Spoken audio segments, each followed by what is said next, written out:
নমস্কার, আমি শ্রীরূপা। প্রাইম জলপাইগুড়িতে আপনাদের স্বাগত।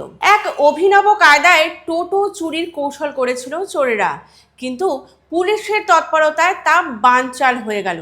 শিলিগুড়ি সংলগ্ন ডাবগ্রাম ২ অঞ্চলের অন্তর্গত নরেশ মোড় এলাকায় টোটো রেখে ব্যক্তিগত কিছু কাজ সারতে গিয়েছিলেন এক ব্যক্তি। কাজ শেষ করার ১ থেকে ১.৫ ঘন্টা পর ফিরে এসে তিনি দেখেন তার টোটোটি সেই জায়গায় নেই। বহু খোঁজাখুঁজি করেন তিনি, কিন্তু টোটো মেলে না। টোটো না মেলায় শিলিগুড়ি মেট্রোপলিটন পুলিশের ৮০ নম্বর ফাঁড়িতে এসে অভিযোগ দায়ের করেন সেই টোটো চালক। ২১ তারিখে খোয়া যায় তার টোটো। তিনি অভিযোগ দায়ের করেন ২৬ তারিখে, আর তার অভিযোগের ভিত্তিতেই তদন্তে নামে শিলিগুড়ি পুলিশ। বিভিন্ন তথ্য প্রমাণের ভিত্তিতে গত ৩১শে আগস্ট এক অভিযুক্তকে গ্রেপ্তার করতে সক্ষম হয় পুলিশ।